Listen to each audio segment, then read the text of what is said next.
Om Sai Ram. Welcome to Sai Samarpan channel. मैं हूं आपके साथ में विन्नी और आज मैं एक्सपीरियंस लेकर आई हूं युगंधरा रेड्डी जी का, जो हैदराबाद से है। उनका बहुत ही प्यारा एक्सपीरियंस है, बहुत ही प्यारा, जो मैं आप लोगों के समक्ष लेकर आई हूं। तो चलिए स्टार्ट करते हैं उनका एक्सपीरियंस। उनका एक्सपीरियंस कुछ इस तरह का है। जब वो छोटी थी तो उनके मायके में साईं बाबा की जो मूर्ति है वो उनके घर पर रखी हुई थी। उनकी मम्मा वगैरह जैसे एज़ यूजुअल सारे भगवानों की पूजा करती हैं, वैसे वो उनकी भी करती थी, साईं बाबा की। लेकिन उनके घर में साईं बाबा का इतना प्रचलन नहीं था, क्योंकि वो लोग वैसे तो महाराष्ट्र में रहते हैं। महाराष्ट्र में काफ़ी साईं बाबा का प्रचलन है पूजा पाठ का, लेकिन उसके बावजूद बाकी भगवानों का उनके घर में पूजा पाठ काफ़ी होता था। लेकिन जैसे और भगवानों का होता था वैसे ही साईं बाबा का भी होता था। लेकिन पार्टिकुलरली साईं बाबा के बारे में कोई इतना नहीं जानता था, इतना डीपली उन्हें नहीं पता था। ये मैं उनके मायके की बात कर रही हूँ, जब वो महाराष्ट्र में रहते थे। अब उनकी शादी हो गई तो वो हैदराबाद शिफ्ट हो गए, तो हैदराबाद का भी मैं एक्सपीरियंस आगे बताऊँगी। लेकिन अभी पहले मैं उनके मायके वाला बताती हूँ। तो क्या हुआ, उनके घर पर जैसे सभी भगवानों की पूजा पाठ होती थी वैसे ही साईं बाबा की भी होती थी। तो ये छोटी तो थी, ये भी देखती रहती थी अपनी मम्मा को कि कैसे वो लोग पूजा पाठ करते हैं। तो ऐसे ही इनके पापा एक बार बहुत पहले, जब ये बहुत छोटी थी, तो शिरडी लेकर गए थे। ये शिरडी गई थी और उसके आने के बाद फिर भी ये बाबा को इतना डीपेस्ट नहीं जान पाई थी, क्योंकि इनके घर में जैसे बाबा की पूजा पाठ नॉर्मल और भगवानों की होती थी वैसे ही होती थी। इनके मम्मी पापा थोड़े से स्ट्रिक्ट थे, क्योंकि इनकी मम्मी और पापा दोनों पॉलिटिक्स में थे। इनकी मम्मी सरपंच थी गांव की, और जो इनके पापा थे वो जिला परिषद में सदस्य थे। तो इनका कहना है कि इनके मम्मी पापा का नेचर थोड़ा सा रूड था, अपने बच्चों को लेकर स्ट्रिक्ट थे। मतलब ध्यान नहीं दे पाते थे इतना घर पर। बच्चों से जैसे प्यार से बात की जाती है, फ्रेंडली नेचर होता है, वैसा इनके घर का माहौल बिल्कुल भी नहीं था। और थोड़ा सख्ती बरतते थे। मतलब एक होता है ना केयरिंग वाला जो होता है, एक अटैचमेंट वाला होता है, वो सिस्टम नहीं था। तो इनको बहुत अखरती थी वो चीज़ें कि ऐसा मेरी फैमिली क्यों है। इनके फैमिली में हमेशा ऑल टाइम पॉलिटिक्स चलना, पॉलिटिक्स में ही रहना, तो एक अजीब सा माहौल था घर का। तो ये ऐसे घर में पली बड़ी हैं। तो उसके बाद इनको क्या हुआ, इनको ना प्यार बहुत खलता था। इनके लाइफ में प्यार की बहुत कमी थी। और वैसे तो ये बाबा को ढंग से जानती नहीं थी कि शिरडी वाले बाबा कौन है, क्या है। जैसे इनके घर में पूजा पाठ होती थी, ये सारे भगवानों की पूजा करती थी। लेकिन अचानक से इनके मुख से निकल पड़ा, साईं बाबा, अगर मेरी शादी किसी अच्छे घर में होती है और मेरे हस्बैंड बहुत अच्छे होते हैं ना, तो मैं उनको लेकर ना बाबा मैं आपके शिरडी आऊँगी। इनके मुख से अचानक नॉर्मल ये निकल गया। और इन्हें तो कुछ पता भी नहीं था कि साईं बाबा कौन है, क्या है, ये कुछ नहीं जानती थी। बस इनके मुख से अनजाने में ही वो शब्द निकल गए, जो शायद बाबा ने ही निकलवाए होंगे कि ये मेरी बच्ची है। क्योंकि इनके घर का माहौल ही इस तरह का था कि इनको कहीं से प्यार नहीं मिलता था। इनके घर के जो भाई बहन जितने भी हैं सब रूड नेचर के, और इतना अटैचमेंट ना होना जैसे भाई बहनों में होता है, अटैचमेंट होना, प्यार होना, वैसा कुछ इनके घर पर नहीं था। जैसे कि सब नॉर्मल फैमिलीज़ में होता है, प्यार होता है सब में, तो इनके घर में कुछ ज़्यादा ही सख्ती थी। भाई बहन भी थोड़े रूड थे, ऐसा ही सबका नेचर था और आज भी है। और आज भी इनके मम्मी पापा का नेचर ऐसा ही है, जैसा शुरू से था वो आज भी है। लेकिन बाबा का देखिए लीला इनके ज़िंदगी में क्या हुई कि इनके मुख से जो अनजाने में निकला, उसके बाद इनकी शादी एक ऐसे घर परिवार में हुई जहाँ पर इनकी मदर इन लॉ नहीं थी। इनकी मदर इन लॉ की डेथ बहुत साल पहले ही हो चुकी थी। इनके फादर हैं, फादर इन लॉ हैं, और ब्रदर इन लॉ है, और सिस्टर इन लॉ है, ठीक है। तो वो सब गांव में रहते थे, और जो इनके हस्बैंड हैं वो डॉक्टर हैं, वो हैदराबाद में रहते हैं। तो इनकी शादी हैदराबाद में हुई, और हैदराबाद में होने के बाद ये स्वामी समर्थ को मानती थी शुरू से। ये स्वामी समर्थ की पूजा करती थी, और ऐसा कहा जाता है कि अक्कलकोट और स्वामी समर्थ दत्ता अवतारी थे, वो साईं का ही रूप थे। तो ऐसा साइंस और चरित्र में भी मेंशन है, अगर आपने कभी ध्यान से पढ़ा हो तो ये स्वामी समर्थ को बहुत मानती थी। और इनकी जिनसे शादी हुई वो साईं बाबा के बहुत बड़े भक्त हैं। तो जो दत्ता अवतारी माना जाता है अक्कलकोट महाराज जी को और स्वामी समर्थ को, वो महाराष्ट्र साइड में उस साइड उनकी पूजा होती है। तो ये महाराष्ट्र साइड के ही लोगों को पता है कि अक्कलकोट जो भगवान हैं, जो स्वामी समर्थ हैं, वो दत्ता अवतारी थे और वो साईं के ही रूप थे।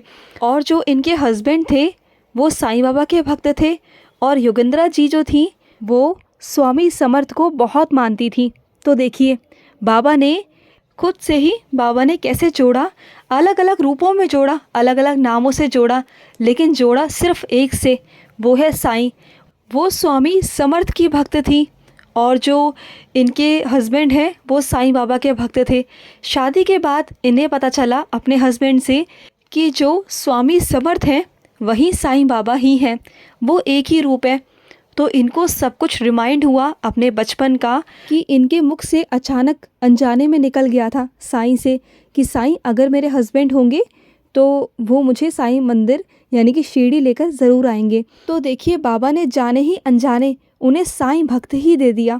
जो वो इतने बड़े भक्त हैं, साईं इतने बड़े भक्त हैं, और आप विश्वास नहीं करेंगे उनके हस्बैंड उनसे इतना ज़्यादा प्यार करते हैं। जो उनकी ज़िंदगी में कमी थी ना अपनी शादी से पहले, जो स्ट्रिक्टनेस थी, जो उन्हें कभी प्यार नहीं मिला, जो उन्हें केयर चाहिए थी, जिस प्यार के लिए वो ज़िंदगी भर देखती रही इधर उधर, कभी किसी से प्यार नहीं मिला, ना अपने माता पिता से, ना भाई बहनों से, और वो आज तक भी नहीं है। लेकिन बाबा ने देखो क्या किया, बाबा ने उनके ज़िंदगी में वो कमी पूरी की। बाबा कहते हैं ना कि चाहे कुछ भी हो जाए, अगर तेरी ज़िंदगी में प्यार की कमी है ना तो मैं वो भी ला के दूँगा, कहते हैं ना बाबा। तो देखो बाबा ने जाने अनजाने उन्हें कैसे, बाबा की प्लानिंग कब से चल रही थी, जब ये छोटी थी बचपन से, इन्हें तो कुछ पता भी नहीं था। ये अनजाने में ही अपने मुख से बोल पड़ी कि बाबा मैं अपने हस्बैंड को लेकर शिरडी आऊँगी। और ये एक बार ही शिरडी गई हैं अपने पापा के साथ में बचपन में, और उसके बाद बाबा ने इनकी शादी ऐसे इंसान से कराई जो ऑलरेडी साईं भक्त थे। और इतना ज़्यादा उनका लविंग नेचर है, केयरिंग है इनकी। जैसे मैंने बताया मदर इन लॉ नहीं है, और इनके जितने भी इन लॉज़ हैं वो गांव में रहते हैं, ये सिटी में रहती हैं अपने हस्बैंड के साथ में अकेले। और 12 साल हो गए हैं, इनके बच्चा नहीं हुआ है, किसी प्रॉब्लम की वजह से, कोई हेल्थ इशू है। लेकिन उसके बावजूद भी देखिए बच्चा 12 साल से नहीं हुआ, उसके बावजूद भी इनके इन लॉज़ इन्हें चूं तक नहीं करते, इन्हें कुछ कहते तक नहीं हैं, और इतना प्यार करते हैं। इनके हस्बैंड इनको इतना प्यार करते हैं ना, शादी को 12 साल हो गए, 12 साल से कोई बच्चा नहीं है, और इनको कुछ भी नहीं कहते, कुछ भी एक शब्द भी नहीं कहते। इनफैक्ट अगर आज की लाइफ में कोई और होता तो पता नहीं क्या करता। और इतना ज़्यादा इनकी केयर करते हैं। वो डॉक्टर हैं और वो जिस हॉस्पिटल में जॉब करते थे 80,000 रुपीज़ पर मंथ उनकी सैलरी थी, उन्होंने वो अपनी जॉब छोड़ दी बिकॉज़ ऑफ उनकी वाइफ की तबीयत ठीक नहीं रहती, और बच्चा ना होने की वजह से वो ज़्यादा टेंशन में रहती हैं, टेंस रहती हैं। तो इस वजह से वो अपने आप को अकेला फील ना करें, वो जिस प्यार के लिए, जिस केयर के लिए उनकी ज़िंदगी में हमेशा कमी रही है, तो वो उन्हें पूरा करने के लिए उनके हस्बैंड ने अपनी जॉब तक को छोड़ दिया। वरना आजकल के टाइम में अपनी जॉब कौन छोड़ता है, वो भी अपनी वाइफ के लिए। तो ये बहुत बड़ी चीज़ है, और हेड्स ऑफ करती हूँ मैं ऐसे हस्बैंड्स को जो अपनी वाइफ की इतनी ज़्यादा केयर करते हैं, कद्र करते हैं। और वो करे भी क्यों ना, क्योंकि वो साईं भक्त हैं। उन्होंने साईं भक्त एक अनजाने में उनके मुख से निकल गया था, तो उन्होंने मांगा तो किसी और वे में था, लेकिन बाबा ने उन्हें साईं भक्त ही दे दिया। उन्होंने सिर्फ अपनी इच्छा जाहिर करी कि बाबा मैं अपने हस्बैंड को लेकर आपके मंदिर आऊँगी। तो बाबा ने ज़िंदगी भर का ही वो आशीर्वाद उनकी झोली में डाल दिया कि वो अपने पति के साथ में जाना चाहती थी साईं मंदिर, और बाबा ने साईं भक्त दिया। क्योंकि वो जब भी मंदिर जाएगा उनके साथ ही जाएगा, जितनी बार जाएगा उनके साथ जाएगा। तो देखो बाबा ने कहा तो एक बार क्यों आती हो, बार बार आओ मेरे मंदिर। बाबा ने इतना बड़ा आशीर्वाद उन्हें दे दिया। क्योंकि हस्बैंड के साथ में होता है ना थोड़ा सा कि अगर हस्बैंड किसी और भगवान को मानते हैं, किसी और रूप में मानते हैं, और जो वाइफ है वो साईं बाबा को मानती है। तो दोनों हस्बैंड वाइफ के बीच में थोड़ी नोक झोंक चलती रहती है कि अरे तुम इधर जाओगे या उधर जाओगे, मैं वहाँ जाऊँगी तुम इधर जाओगे, ऐसा होता है। बहुत ही ऐसा रेयर होता है जहाँ हस्बैंड वाइफ दोनों ही एक ही भगवान को मानते हो, चाहे वो किसी भी रूप में मानते हो। तो जैसे वो स्वामी समर्थ को मानती थी तो बाबा ने उन्हें अपने ही रूप में उन्हें अपने हस्बैंड से मिलवा दिया और ये वरदान दे दिया कि जाओ तुम ज़िंदगी भर मेरे मंदिर आना, क्योंकि तुम्हें मैंने अपना ही भक्त दे दिया। तुम क्या मेरे मंदिर आओगी, अब तुम बार बार आओ। और दूसरी बात ये है कि जो साईं भक्त हैं युगंधरा जी, वो 12 साल से माँ नहीं बन पाई हैं, उनकी झोली अभी हरी भरी नहीं हुई है। इसके पीछे भी कुछ ना कुछ बाबा का कुछ ना कुछ कारण होगा, कुछ ना कुछ वजह होगी। बाबा देंगे, डेफिनेटली देंगे। वो बाबा की बच्ची हैं, बाबा पर इतना ज़्यादा भरोसा करती हैं वो, बाबा उन्हें बहुत सारे अनुभव भी देते हैं, तो बाबा उनकी झोली डेफिनेटली भरेंगे। और दोनों हस्बैंड वाइफ इतना ज़्यादा पूजा पाठ करते हैं, साईं बाबा को मानते हैं, तो बाबा अपने बच्चों को कभी निराश नहीं करते। और हम सब भी उनके लिए प्रेयर करेंगे कि बाबा जल्द से जल्द उनकी झोली को हरी भरी कर दें। और ये बहुत बड़ी बात है कि उनके हस्बैंड अभी तक उन्हें सपोर्ट कर रहे हैं, ये बहुत बड़ी बात होती है। 12 साल एक बहुत लॉन्ग टाइम होता है, और जब जिसके बच्चे नहीं होते प्रैक्टिकली लाइफ में तो कितना ज़्यादा प्रॉब्लम होती है, ये सबको पता है। तो ये बहुत बड़ा, ये बाबा का ही चमत्कार मैं मानती हूँ।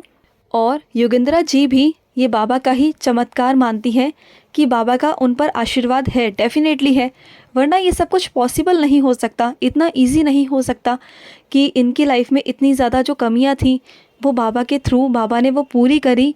और बाबा ने हर एक चीज़ उनको एक्सेस में ही दी है। इतना अच्छा हस्बैंड है उनका कि तारीफ़ जितनी की जाए ना उतनी कम है, उतनी कम है। तो ये हो जाएगा, सब हो जाएगा, ये बाबा का ही आशीर्वाद है उनके ऊपर, बाबा का हाथ है दोनों हस्बैंड वाइफ पर।